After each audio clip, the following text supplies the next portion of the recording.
while people trickle in, why don't we just sit for a few minutes? Let's just let ourselves ground and breathe and come on in, please. Join us. Yeah, and just taking a moment to let your senses connect with where you are. Feeling the feet, feeling your bottom. We can move the chairs. You can move the chairs anywhere. Okay. We just randomly put wherever you put them, not knowing who's in the show. Yeah. We can move some of these chairs too. Yeah, maybe do what Richard just did, is take a couple longer, slower, deeper breaths. You can go ahead and just, it's all right. We're just taking a few minutes here to ground and breathe and invite ourselves to rest. I like the word to finish arriving. Yeah. It's like a car has momentum, and it needs to slowly stop. And sort of we have the same thing going with our energy, our momentum getting here and through the day. Just allowing things to come to stillness, or closer to that.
feel a little more arrived. Welcome, everyone. Welcome, welcome. So I have a couple of questions. Who's watched The Wizard of Oz? Has anybody seen the movie 1, 2, no, 3, 4? Oh, okay. So Brian, only you have not so far. But there's probably people out there that haven't watched it too. Okay. When was the last time you watched it? More than 5 years ago. Okay. A while ago. Susan, don't even remember.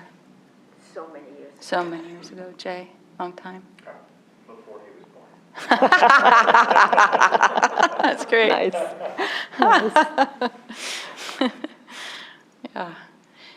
So were you interested in coming to the class because of The Wizard of Oz or just because of the hindrances or both? I'm just curious and just here. Yeah. I don't like it. You don't like the movie? Okay. Yeah. It's pretty weird. When I rewatched it, it's pretty weird. Yeah. But let me tell you why I'm inspired by it. I actually went on a long retreat many years ago, and for some reason, The Wizard of Oz and a lot of what was happening, it came up in my meditation. And I've spent a lot of years trying to unpack and understand why the symbols and the memories, why did they come up in I was in a deep practice. It was actually a very profound meditation retreat. And the more I reflected on it, the more I was like, wow, something in there knows something I don't. There's just tremendous wisdom in kind of the insights that I found when I started to think more and more about what was represented in the movie. So I'll say more about some of those things after Diana gives an overview of the 5 hindrances, because that's really, that's the primary teaching is about sort of these 5 hindrances. And then we wanted to use The Wizard of Oz as more of a playful kind of reference, a visual reference, less heavy.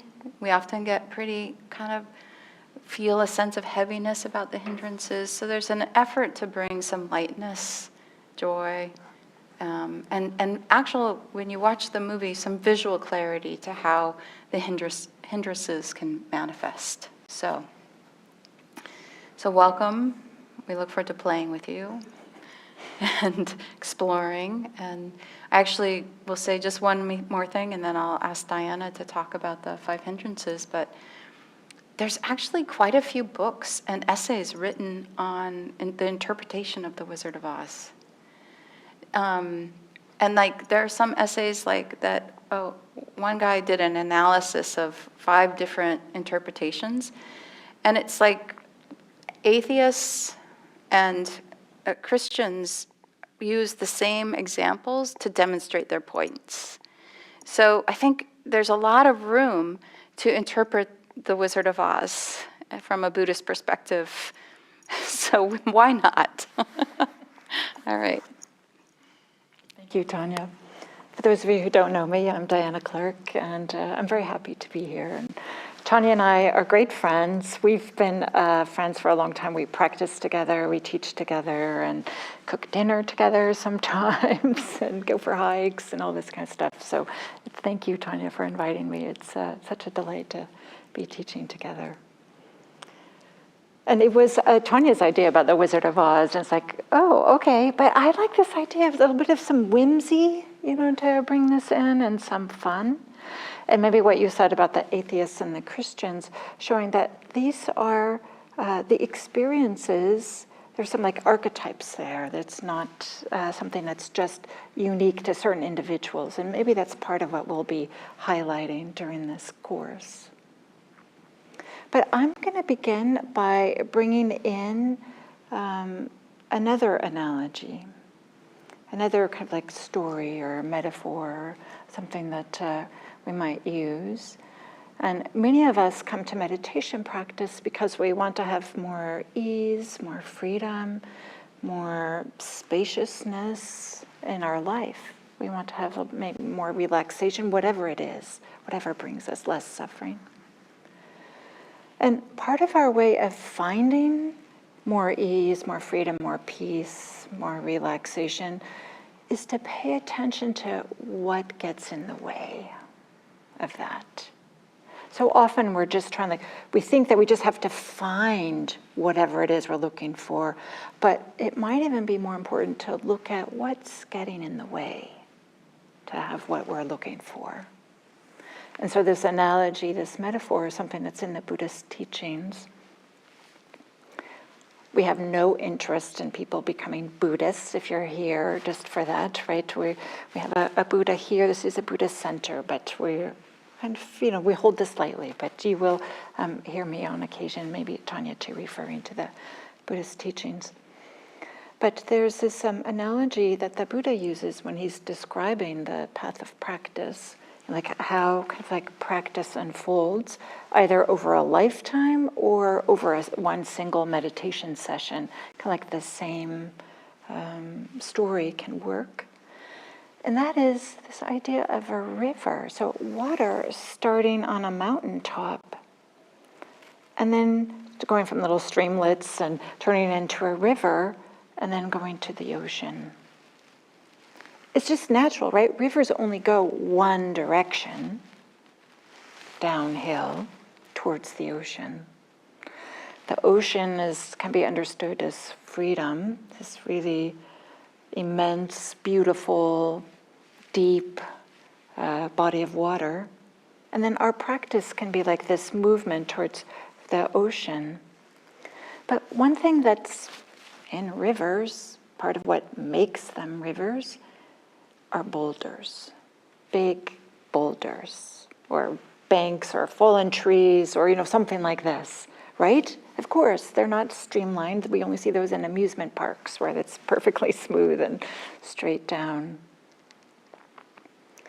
So there's a way in which we might think like, oh, if only those boulders weren't there, then the water could go more smoothly. But there's something, that we can learn from this, in that the water, it meets the boulders. It's touching the boulders and then going around or going over or something like this. It has this intimate connection with it. And the water then maybe slowed down or maybe sped up because of some other boulders, but it keeps on going, not by avoiding the boulders, but by contacting them. And so this is part of what we're going to be exploring. What are these boulders and how can we work with them such that we are contacting them? That's the secret here. Instead of wishing that they would just go away and that this would be so much easier if they weren't there. So in The Wizard of Oz, we might say boulders or the Tin Man, there's so many different ways that we might think about this. Things that maybe hinder or get into the hinder or maybe impede what we might think of as progress. But here is something that is, for me, is really fascinating and interesting and uplifting, is that it turns out that these boulders are integral to the path of practice. They are a necessary part. And we don't think that, right? We think oh, I'm the only one that has this, or if only these things weren't here. But they are an integral part of practice. And we'll talk about this as these weeks unfold. How is that? How is it that they are inherent to this way of finding more freedom? Part of the answer to that, of course, is what I said at the beginning, is for us to get to know, to understand, how these hindrances show up in our life. Because what shows up in the meditation cushion, of course shows up in our daily life. Of course it does. We only have one mind, one body, right? So it's not like something on the cushion is completely different than we see elsewhere. But it's a way, meditation allows the opportunity for us to maybe examine it in a way that we wouldn't normally.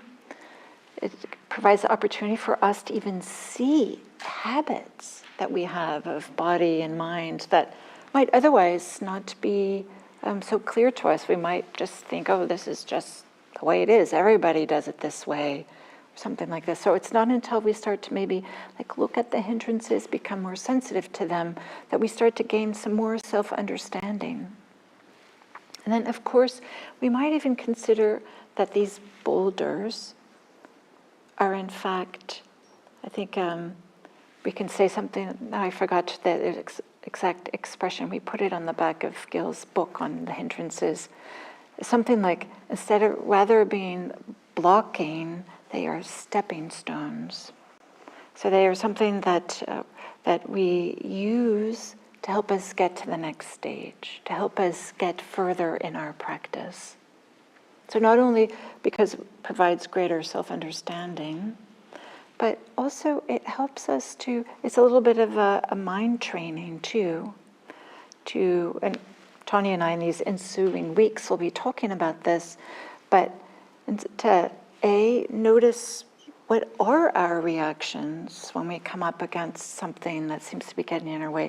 What's our habitual way of responding? Do we get angry, or do we start blaming, or do we collapse and kind of like run out of energy and give up, or do we just avoid it? Or there's so many different ways that we can respond to things that are some difficulties. So working with the hindrances as a meditation naturally affects the rest of our life and all the goals and the things that we'd like to do. So that's one way in which they're stepping stones, having us gaining some greater self-understanding. A second way is that part of, I keep on talking about this, what Tanya and I will be doing, is the way that we work with them is by turning towards them. And this sometimes is exactly what we don't want to do. We sometimes have this idea of, okay, well, just that thing has to go away, and then I'm going to just practice here. That thing has to go away. But, of course, that kind of pushing this aversion, which is one of the hindrances. So that's a second way, is just to have this idea that we turn towards difficulties in a way that which is not overwhelming, or that doesn't cause us to collapse or give up or something like this, but that it just gets folded into practice. I think Gil says this pretty often, like, this too. We just bring this into practice. So we'll be talking about this also.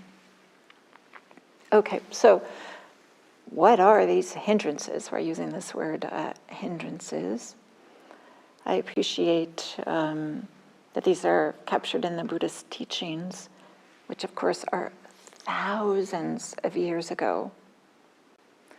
For me, that's like, I love to think about this, like how many generations of people, like maybe 100 generations before us, like we have our parents, grandparents, great-grandparents, and then just think to go back 100, all those people, all that time ago, they recognized the exact same thing that we experience today.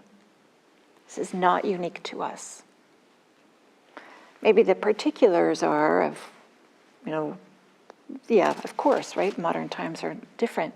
But there's something about this universality of it that for me, I don't know, I feel encouraged by, connects me to so many other people. This is the human experience.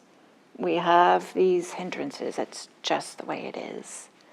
And part of the way is we learn to work with them and be with them. And the exact same experience can stop being a hindrance without it having to go away.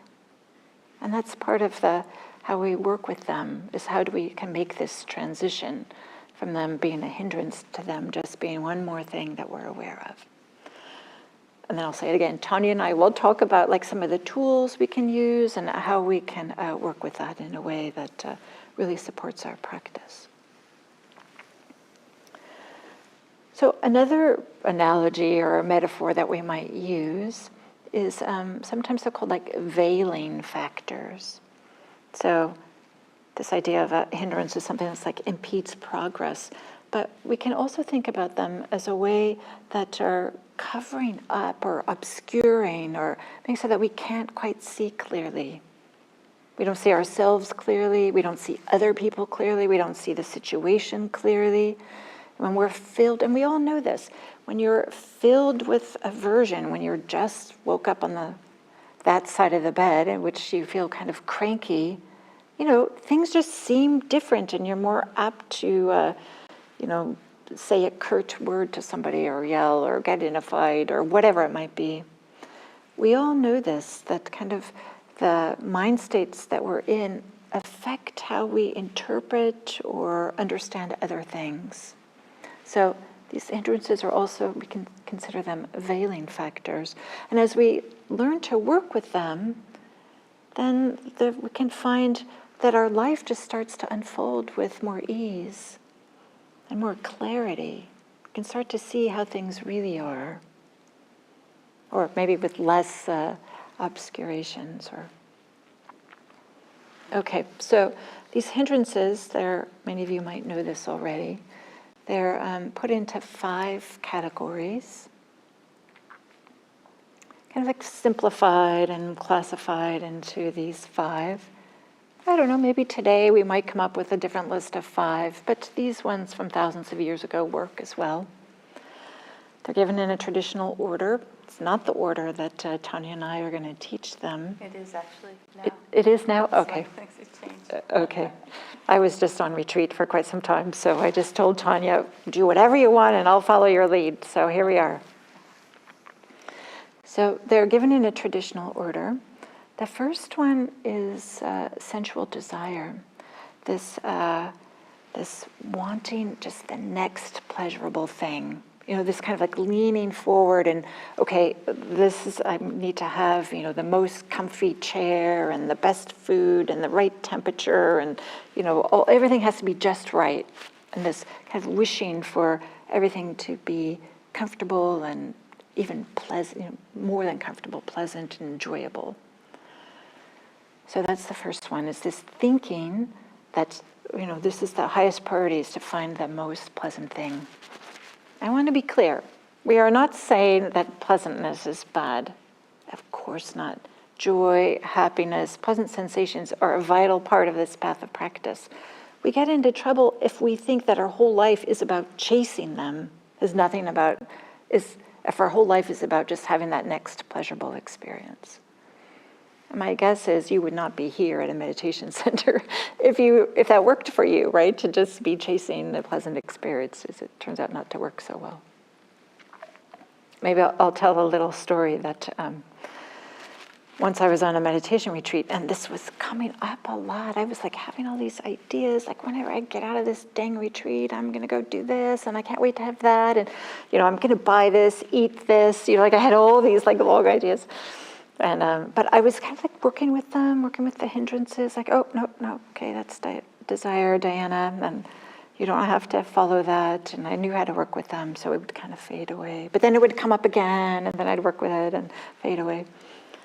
And I thought, like, okay, I managed to get through that meditation session, all right. As it happened, the next thing that was happening after that meditation was the lunchtime. So, we go to the dining hall.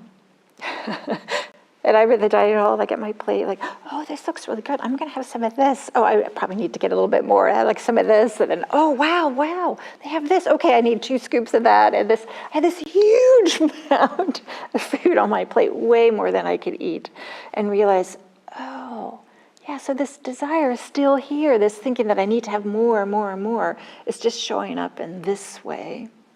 So sometimes it's obvious and sometimes it's not so obvious, the way that they show up.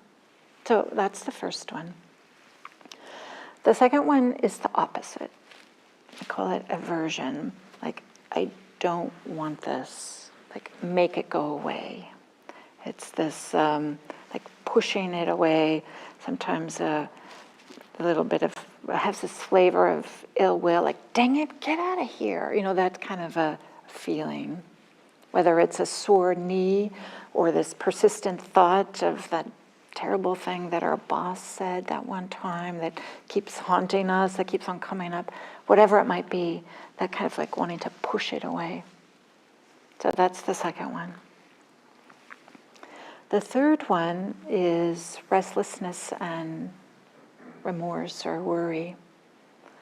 So it's this having a lot of energy, like this. I'm sure if anybody has a meditation practice, you have this experience like you're sitting down and just this real urge, I want to get up and do anything except be here. Defrost the refrigerator, organize the sock drawer, anything. So that's the restlessness. It's often called restlessness and worry, restlessness and remorse. It's not quite clear how to translate these into English, but it's pointing to the bodily experience of restlessness as well as the mental experience of restlessness, of wanting to do something different. Fourth one is the opposite of that one. We call it sloth and torpor. It's kind of this language is maybe a little bit dated, but it's just completely run out of energy. It's not uncommon for people to meditate to feel sleepy. We would say that's kind of sloth and torpor. But there's also a way in which we can feel sleepy just because we're physically tired, but it also can be a way in which the mind and the body are reacting to experience. And we can notice this if at the end of the meditation period, if we feel like, oh, okay, great, I'm going to go do the next thing. But while we were meditating, we know the energy was completely drained out. So we can notice whether it's a physical thing or something with the meditation. And then the last one, it's often translated as doubt, but I want to maybe flesh that out a little bit. I would maybe, the way it gets more experienced is more like hesitation, like, should I do this practice? Or maybe I should do this, or I don't know, that insight seems nice, but this seems too hard. Okay, I'm going to do some loving kindness practice, but oh wait, I can't remember the phrases. Well, okay, maybe I'll just do some walking meditation. I don't know, maybe those teachers don't even know what they're talking about. So just this never really getting settled, because you have this idea that maybe I'm not doing the practice right. Maybe the teachers don't really know what they're talking about or can't explain it in the right way. Or maybe the teachings that we've inherited from all these generations, all these practitioners, maybe we might think like, oh, those are too archaic. They don't have any relevance. So it's this doubt. So maybe it's like the lack of confidence in the practice or lack of confidence in oneself or lack of confidence in the teachers. And then I'm just going to say quickly one thing about doubt, because I think often we think, oh, the opposite of doubt. Well, let me just say this. How the antidote, we might say, to doubt is investigation. Check it out for yourself. Ask somebody, read a Dharma book, listen to podcasts, explore things in your own meditation practice. So we're not saying that you have to have faith, and that's going to take you all the way. Instead, this is a real encouragement to have some experiential, your own experience as a way to support your practice and to work with doubt there. And then I'll just end with this last thing that I already mentioned it, but I think that it's worthwhile saying again. Everybody has contact with these hindrances. It's not until you're a completely awakened person that you don't have them. Until you're like a Buddha or an Arhat or something like this. It's very easy when we run into these boulders, these hindrances, to start the narrative of the inner critic, like, oh, everybody else looks like they can do this and I can't do it, or I can't meditate, or some narrative like that to start up. Everybody has these. We might idealize teachers, or we might idealize things that we've seen in books or podcasts or something like this, but everybody has this. So there's no need for us to personalize it and feel like it's a failing on our part, but instead just to recognize this is part of the human experience, is having these. And maybe with that, I'll turn it back over to Tanya. I guess I'll just check in and see if you have any questions about those 5 hindrances: sensual desire, aversion, restlessness and worry, sloth and torpor, and doubt. Just to make sure you have a chance to, yeah. Stephen, do you mind using the mic? There's one right here.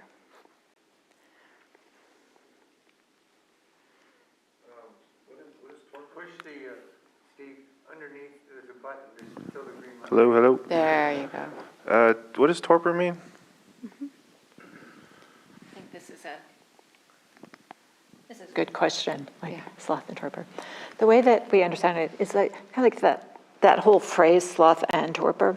It's like the energy is run out, both of the body and the mind. So torpor, we can think of like when there isn't this energy, there's like this dullness, and the mind just feels foggy and maybe cloudy or something like this, as well as not having, or not having energy in the body. So that's what I would. I think that makes sense, but like, you know, in my interpretation, like sloth is something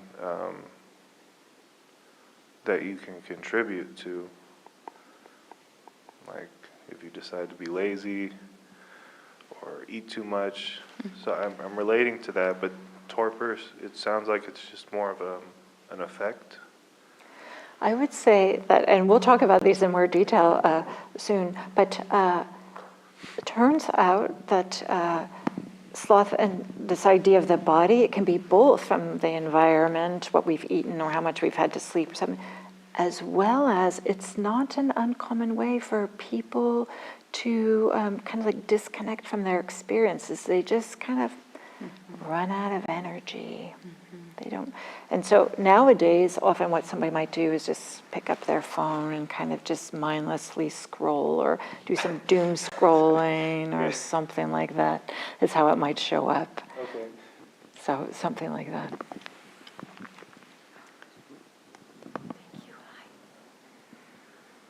Does fear fall under one of these categories? Do you want to? Yeah, you know, that's an interesting one because I just read a different teacher's interpretation about fear, so I'll say a few things. One is they connected fear to aversion and or to doubt. And the way they did was they said with aversion, you know, it's about what we don't want, being afraid of what we don't want. So it's kind of grounded in aversion. And the doubt was connected because when we don't know what's coming, we're afraid, we're trying to protect ourselves in some way. I've also connected it with a sense of anxiety, right, worry. So, but it's, you know, more rooted, I think, in the aversion and or the doubt. Yeah. Thank you for the question. Any other? Diana, anything you want to add to that?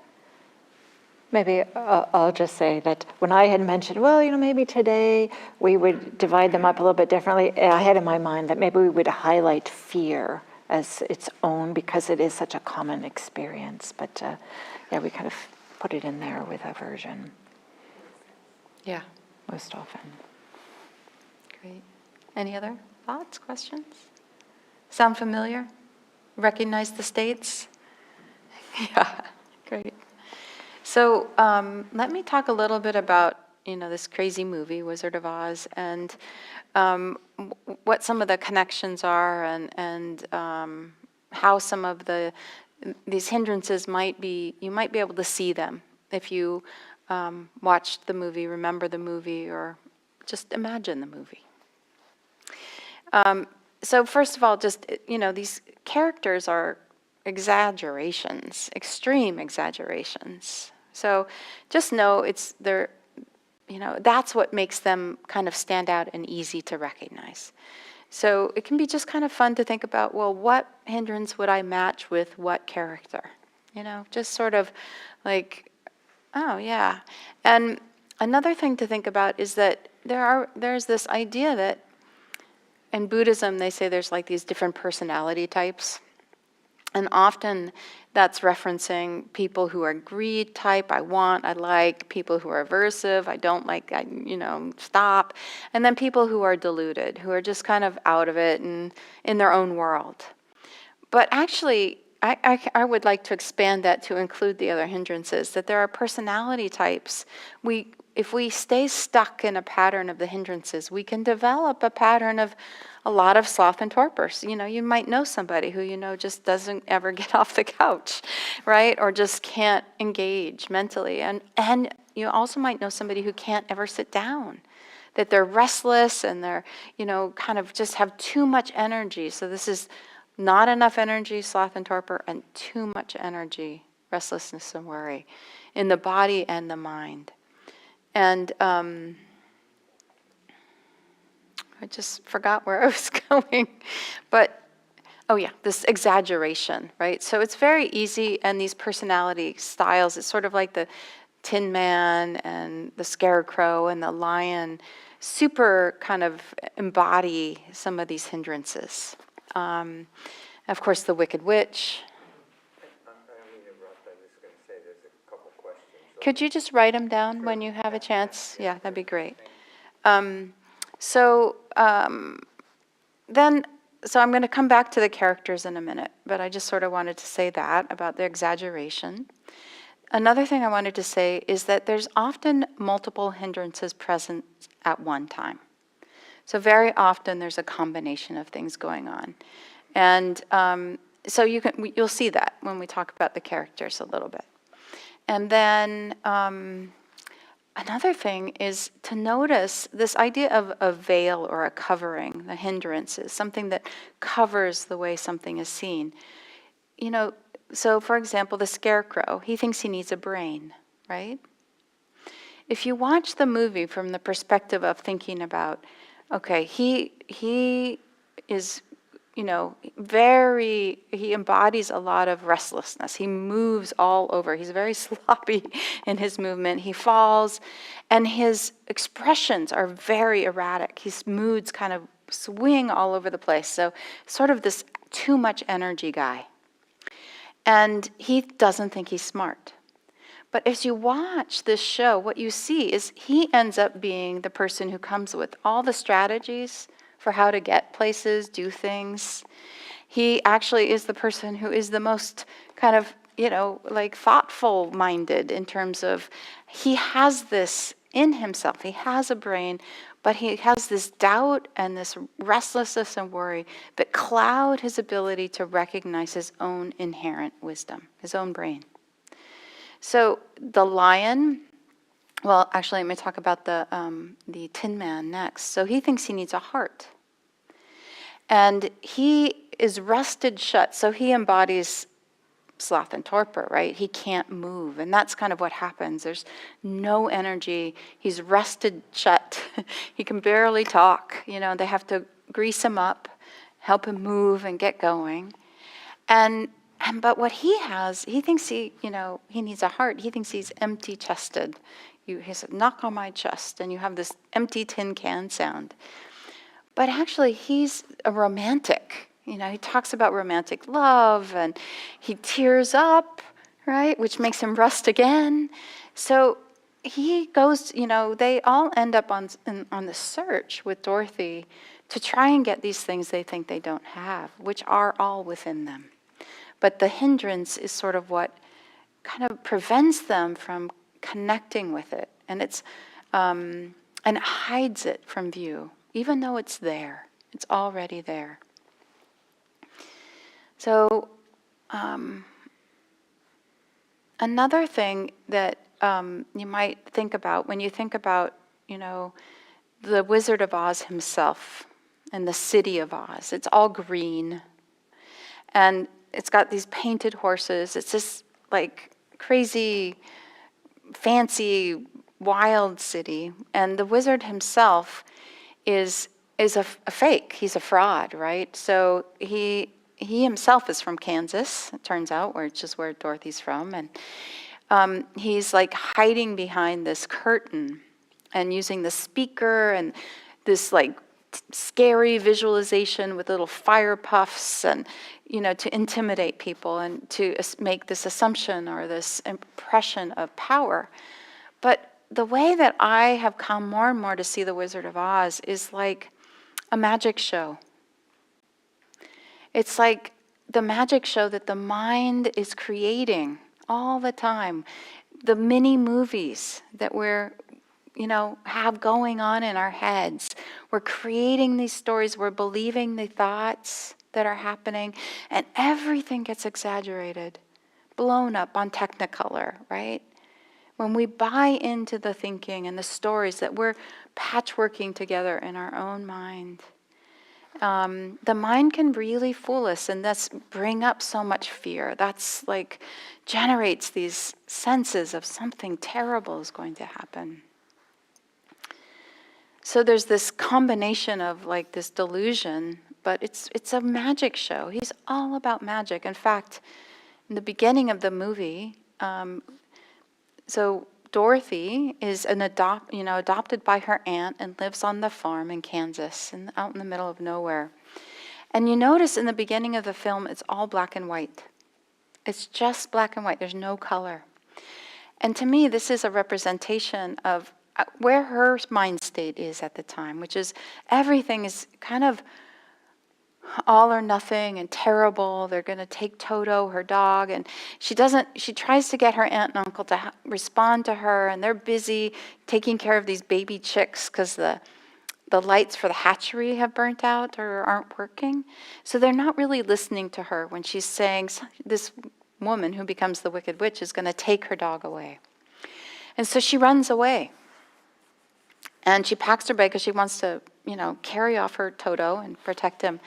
She runs away, and she runs into this guy who's kind of one of those traveling magicians. He's got a crystal ball, and she asks him to, for, advice, and he brings her in. He tells her, "Close your eyes, and let me hold your purse. Keep your eyes closed." And then he goes through her purse and pulls out this picture of her Auntie M and the farm with the little like weather vane on the top. And he says to her things like, "Oh, I see this farm." and there's this weather vane, and then there's this woman out there and she's crying, and so he's making all of this up based on, what he's looked at, and she thinks he's looking at his crystal ball. So this is a magic show. He's pretending to know. And what he's doing is, he doesn't want her to travel with him in his little caravan. So he's motivating her to go back home out of worry for her Auntie M. And so she runs off. But at the same time, you see, right after she goes, there's this storm coming, right? This twister is coming. And she's off, and he walks out of his little thing and says, "Oh, I hope she makes it home okay. This is a very bad storm." And he knows it, and he sent her out into it too, right? So this trickster, he's really a trickster, right? And acting to be this nice guy, right? So these characters from The Wizard of Oz come from her Kansas place. But you'll see, if you watch the movie or think about it, you can reflect in seeing, kind of the origins of a lot of what happens when the twister comes, she gets knocked in the head, the house gets picked up, carried up into the sky, and dropped into the land of Oz, this other world. And the house lands on the Wicked Witch of the East, right? Is it the East or the West? I don't remember. One of the Wicked Witches. And kills the Wicked Witch. So Dorothy then is on this search to get back home because she's worried about her Aunt M. So she has all this drive and desire to get back home. And she's looking and seeking how to get home. And she's looking to others. And then she's putting her trust in this Wizard of Oz to help her get home. But he's a trickster, right? He puts on the magic show. And on her journey to the Wizard of Oz, she meets all these characters, and they all come with her, all seeking from this wizard the things that they feel that they lack, that they all have within themselves. So There's the wicked witch as, greed. She wants the shoes, she wants the power, right? And she's also the wicked witch of hatred, of aversion. I'll get you, my pretty, she says, she's going to threatens and to kill Dorothy. The straw man, I mentioned sort of seeing him as the energy of restlessness and worry, too much energy, unsteady, kind of constantly in motion. The Tin Man as the sloth and the torpor, the not enough energy. And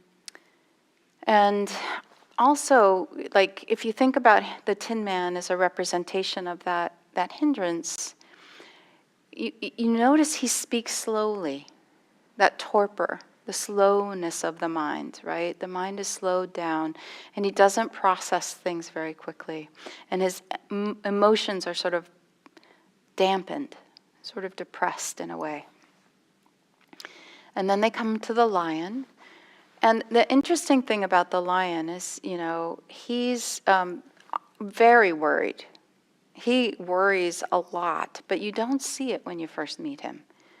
He actually, his own doubt, his own hindrance, he covers by trying to, instead of, the opposite of investigation, he actually pretends he's a brave bully. He comes out with the opposite of what he feels. So he's covering up his own doubt, his own worry, his own sort of restlessness, his own worry and anxiety by pretending to be the exact opposite, right? Which is quickly uncovered. If you remember, he comes out, he jumps out at them, bullying them, trying to get them to fight. And then what happens is Toto comes up and barks, and so he decides to chase Toto, and then Dorothy comes to his protection. Dorothy comes to Toto's protection and confronts the lion and slaps his nose. And then he cries. The lion just breaks down. He's like, whoa, why did you hit me? All of his fears come out. Immediately he goes from bully and trying to get people to fight to just sobbing, right? And so let's see. What else do I need to say? Just a little bit more. I see Dorothy, as a character, she has this strong pull, this strong desire to protect Toto, to get back to her aunt, to find her way home. And I see this as what we call, as chanda, healthy desire. It's misplaced, but there's this healthy desire to get home, to reconnect, to sort of get back to sort of what feels right to her. Home, and I'll call home, mindfulness, presence, being aware, being awake. And Toto, to me, is the complete embodiment of mindfulness. When you remember, when they're at the scene where they go back to see the wizard after the wicked witch has been killed on accident, Toto goes over to where the wizard is behind the curtain. Toto pulls the curtain back and exposes the wizard behind the curtain. It's his simple awareness, his ability to just sort of not get caught up in the magic show, to not get caught up in all the worry and all the things that I want and all the doubts and, what I need. He's just like, look, there's somebody over here. Pulls the curtain back, exposes the whole magic show, right? So that's how I connect with the Wizard of Oz and how I see all of these, the hindrances and a little bit more as embodiments of the Dharma. So any comments? Anything you want to add to that or questions? And Richard, did you write down some questions? You could hand them to me. Before we'll break up into small groups, and we have a question for you guys to discuss with each other. But you want to add anything? Any other insights? Questions, clarifications? Yeah, Stephen.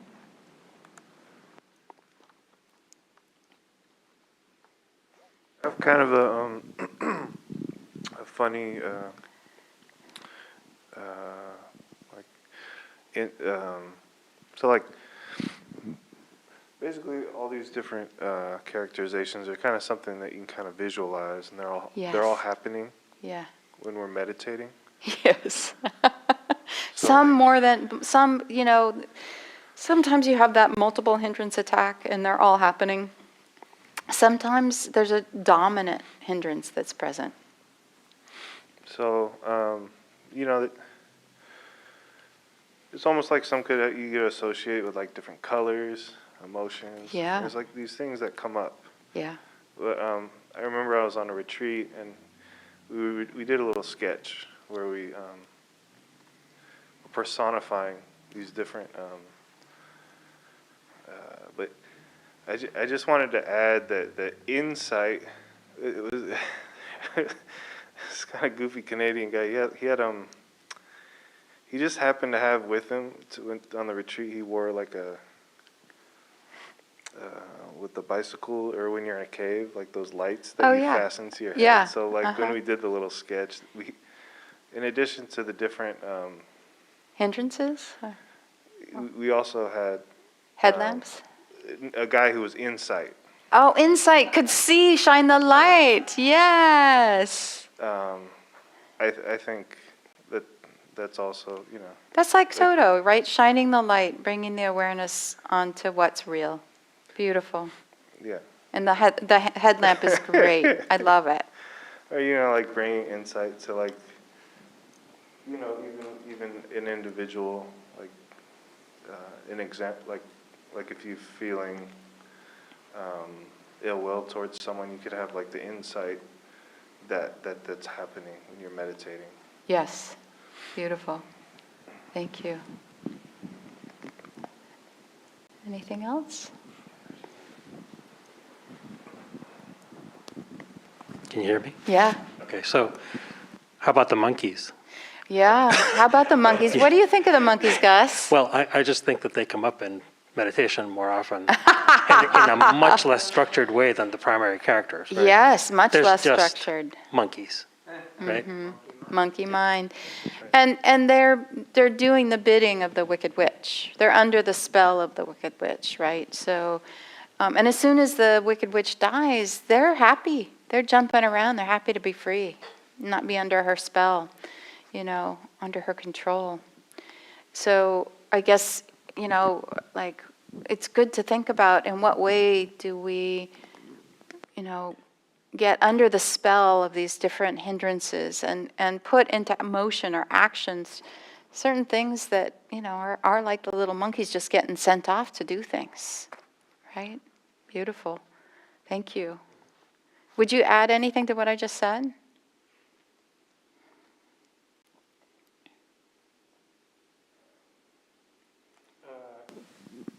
Not really. I think in my practice, what I do is I notice they're there and I just wait them out.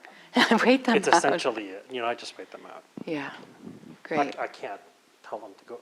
Yeah. They're monkeys. I can't tell them to go. So. Beautiful. And, so there's a question that came in from YouTube, and, you're kind of pointing to what you do with these hindrances or manifestations of the hindrances. And tonight, and I think it's important to invite you to get familiar. We're not going to talk a lot about how to work with each of these hindrances tonight. So Diana mentioned something that is so important, that, when doubt arises or when a hindrance arises, it's very useful to investigate, to get to know it, like she said, the water comes in contact with the rock. So instead of giving answers to how to work with these things this week, we're going to help name them, help you kind of start to identify them, and invite you to not take them so personally, and see what you can learn about these qualities, these mind states, these veils, these hindrances as they come up in your life. Don't take them so seriously, right? Don't get too wrapped up in trying to block them or prevent them. You don't want to be acting from them, but if you can, turn toward them and learn, a little bit about them. So, yeah. Steve, yeah. One of our regulars here. Oh, nice.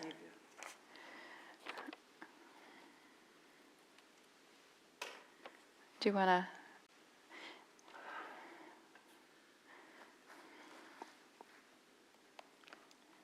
The question was, I was curious about how emotions surrounding guilt come into this with the hindrances.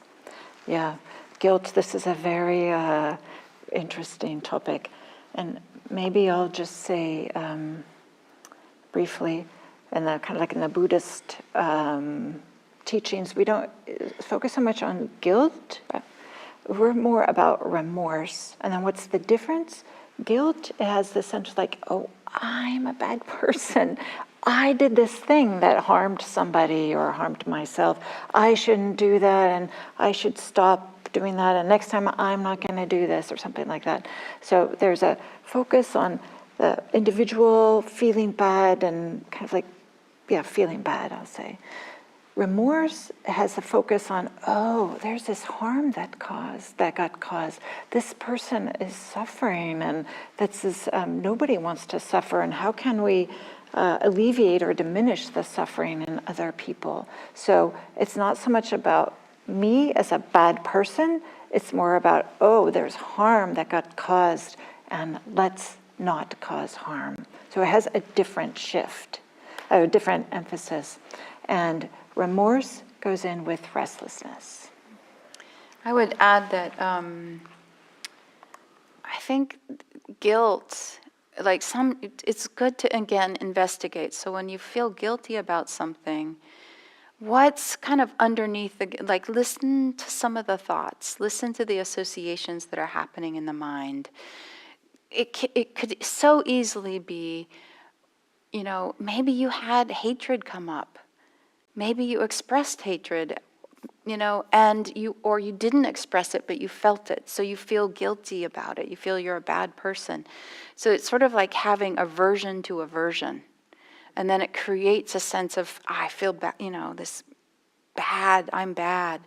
It also, for me, is like, sometimes I will get tripped up in this doubt that's a doubt guilt dance. It's like something about like, oh, I probably said that wrong, and it's like this awful, horrible space of feeling this doubt that comes out in a way like, I'm guilty, I'm bad, I'm not good enough. So you've got to kind of, there's so many ways these things get masked,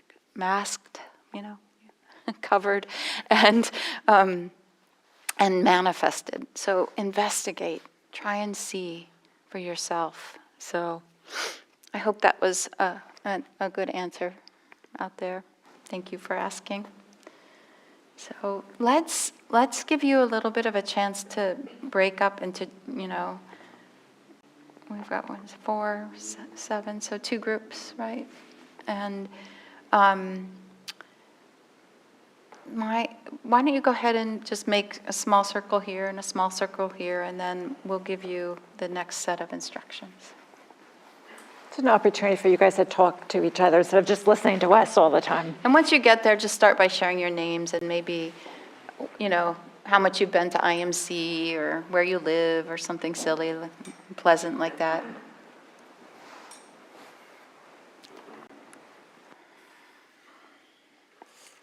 Just so you can see that.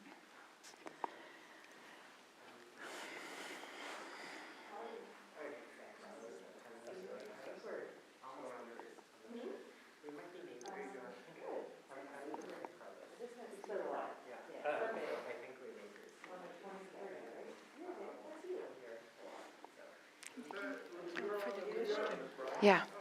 We should do this one.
Okay.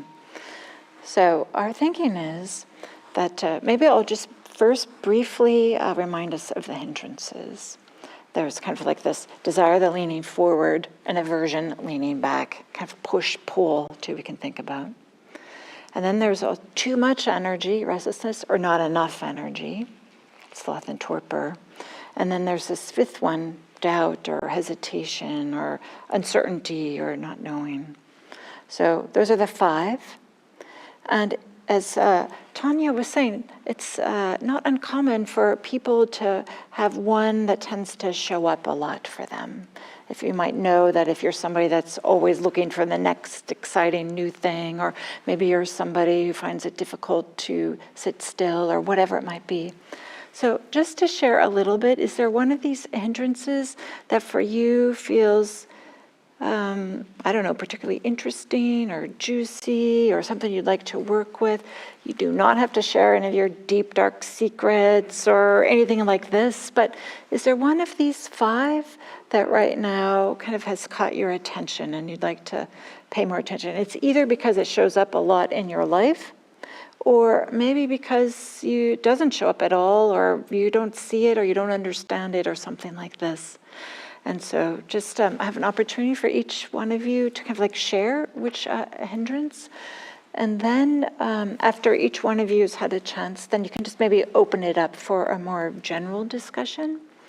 But maybe just some general guidelines is we're not giving advice to each other.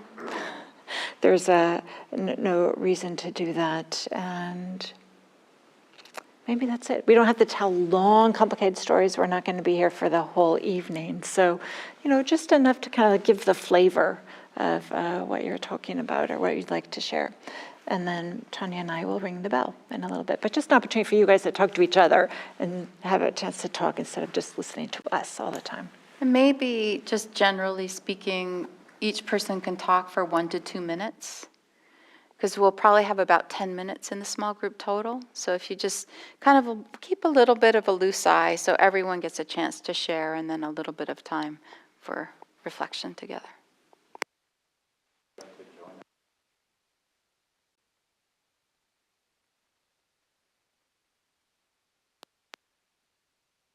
Thank you, Jay. If you, at any point, if you want to grab one or both of us, we're happy to come over and engage. If you're feeling like you're just need a little bit more of our help or support or anything, we're right here for you.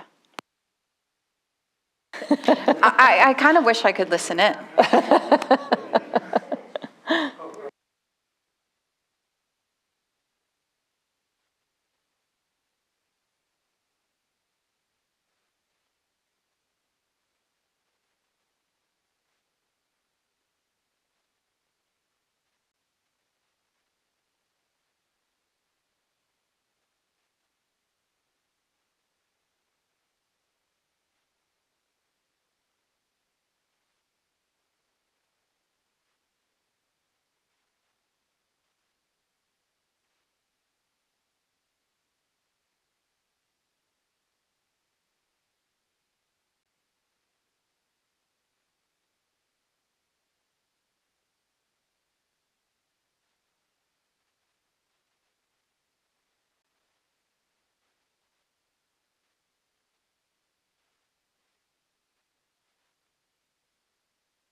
we'll have to see.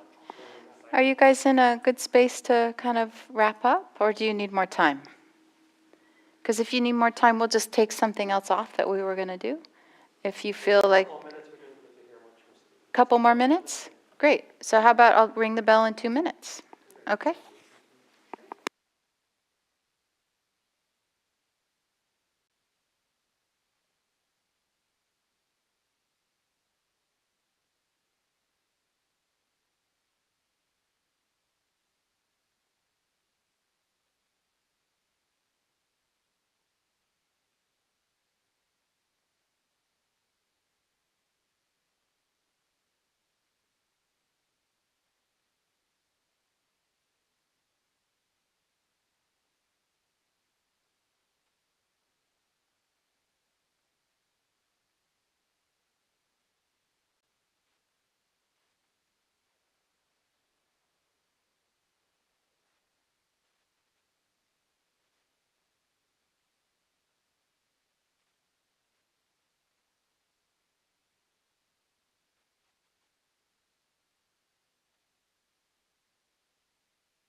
So, if I was a fly on the wall and I got to hear in, what might I have learned? What would you share with me about how that was? Is there anything you feel comfortable sharing about your conversations? There's the microphones. Thank you, Brian.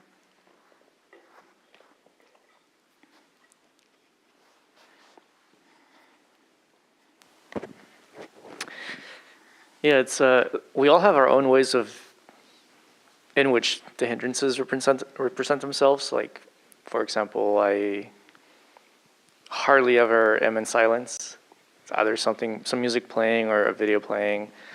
You like videos and looking for comments, right? Netflix. There's different things that we do, you know, and we try to classify them in our conversations, right? And for me, I think a lot of it is like avoidance. Like, Yeah. some of the things I do, it's avoiding dealing with something. Yeah. And you know, for some of the other people in the room, what was the fourth one? The sloth and torpor, where it's just low energy. You're just kind of, you know, disconnecting from things for a while. Thank you so much for saying that. That's nice. It's very cool that you were kind of describing what you do and seeing and kind of mapping and seeing that it shows up differently for everyone, right? That's so beautiful. And that's the thing, it's not always, you know, it's not cut and paste, right? It's going to manifest differently. Thanks. So I didn't even realize it before we were talking about it, but like we were just talking, so like 9 o'clock at night, I turn on Netflix and I tune out. And I never thought of it as torpor before, but I like it. Mm-hmm. I mean, I don't see it as a negative. I see it as a positive. Mm-hmm. It kind of refreshes my mind in a way. And to me, I always thought those two, sloth and torpor, were like really negative. And I'm going to keep going. Nice. I think Diana wants to say something too, but I think when we get out of whack with our energies, one of the things that can happen is like if we're doing too much concentrating, too much making and doing, the opposite is, happens. It comes up, and that's the sloth and torpor, right? There's a certain way in which there's an effort to kind of rebalance, but we're going from a pendulation. It's too big. The swings are too big, right? So what were you going to say, Diana? Oh, I was going to say, right, we're calling these hindrances because they're getting in the way of something. So turning on Netflix itself and tuning out may not be a bad thing. It might be just the right thing to kind of like help the body and mind relax and like disconnect from the day or something like that. So maybe in that way it's not a hindrance. It works for me. Yeah, so And there's... I see it, like I said, You- I see it as a positive, not a negative. Yeah, yeah. So we're talking about things, that are getting in the way of things that we want in our lives or in our meditation practice. Great. Anything else anyone wants to share? Maybe I'll just address this. So a question, how do the hindrances relate to the Noble Eightfold Path? Are they manifestations of wrong view? I wouldn't say that they're manifestations of wrong view. These are just natural things that happen. Instead, the hindrances are an integral part of concentration practice and mindfulness practice.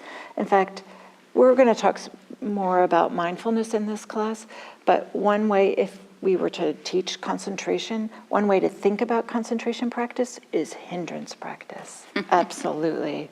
Because hindrances are what get in the way of kind of like getting settled. So in some ways we might even say mindfulness practice is hindrance practice too, like noticing what gets in the way of being present for what's happening. So that's where they show up in the Eightfold Path. Yeah, and I would say, I think the wrong view comes in if we have the wrong view of the hindrances. Oh, yeah. If we're relating to them from a perspective of aversion, right? Like there's and not recognizing the suffering that they can cause. That's where maybe we might want to look at how they get tangled up with wrong view. Yeah, I would say, like, maybe if we do take them personally and it's like, oh, I'm a bad meditator, or I'm a bad person. If we kind of like take that on, that's definitely I would say be wrong view, kind of like personalizing them. And if you don't know what the Eightfold Path is, that's perfectly fine too.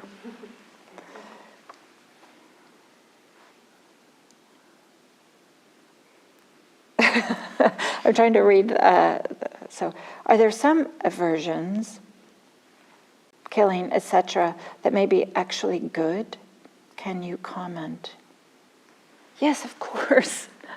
I don't want to talk about specific ones, but of course we need to turn away from some things. We need to set boundaries. We need to say, this is not good, I'm not going to do that, or something like this. Or it's not just trying to be a doormat and allow everything to flow through. We're talking more specifically things that get in the way of our life, get in the way of our meditation practice. Seeing clearly, getting in the way of seeing clearly. Thank you. Getting in the way of seeing clearly. Yep. Yeah. So let's just see what you guys like. There's going to be one of the things we're going to teach to help work with the hindrances is a practice called Raft. So we could do a very short 5-minute guided Raft practice if you want that experience. Yes, I see one head. Yes, two. It's a practice, a mindfulness practice. The acronym is Raft. So it's a guided practice. Yeah. So we've got a yes, I think. Enough of a yes, Diana. In 5 minutes? In 5 minutes. Okay. Maybe so 6. Let's take a posture that's has some alertness, but also some relaxation. Just tune in general to how the body is right now?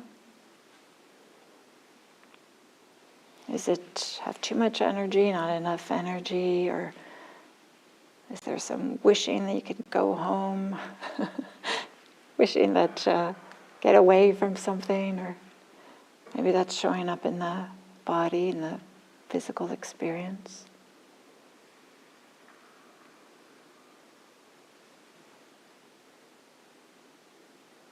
Just in a relaxed, easy way, tuning in.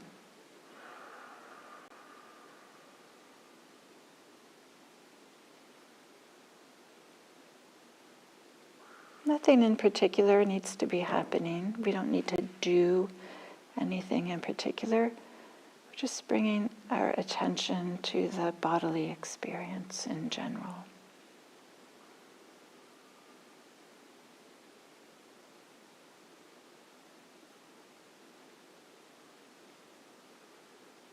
And then can you recognize, oh yeah, there is a little bit of restlessness, or a little bit of tiredness, or a little bit of push or pull.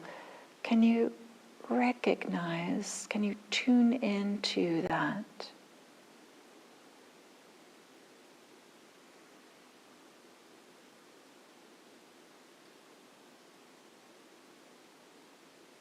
And can you allow it to be there? It is there already. Can you just allow it to be there?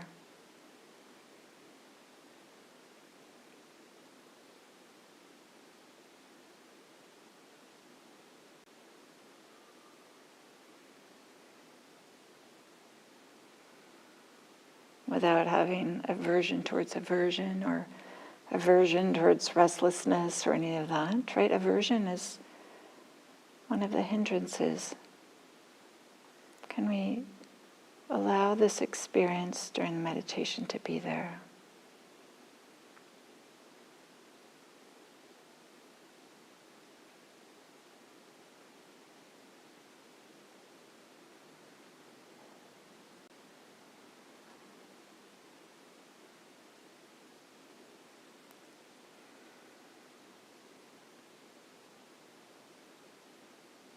And one of the supports for allowing it to be there is to tune into the physical experience. That's how you discovered it initially, but often we go into a story. But can you go back to the physical experience? For example, restlessness might feel like there's a lot of buzziness or energy bouncing through the body, or maybe the legs or the arms feel a little energized, or maybe sloth and torpor, maybe there's some tiredness around the eyes or heaviness in the shoulders. There's some desire, there might be a slight leaning forward or up with the chin. With aversion, maybe there's a little slight, pulling back. Can you feel in the body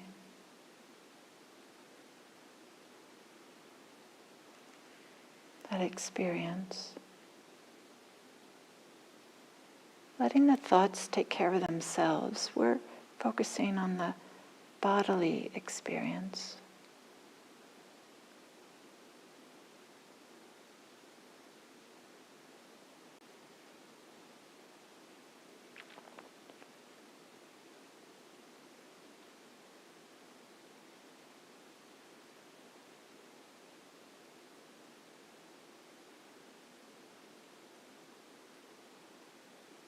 And something else that can help you allow the experience to be there is to tease apart, to separate what is the actual experience, the restlessness in the body example. Separate, tease apart from our reaction to that. We don't want it to be there, for example. These are two different things, restlessness and not wanting them to be there, for example. Might be the restlessness is in the body, and maybe not wanting to be there is in the mind, or maybe that's just aversion. But can you tease apart the experience from our reaction to the experience?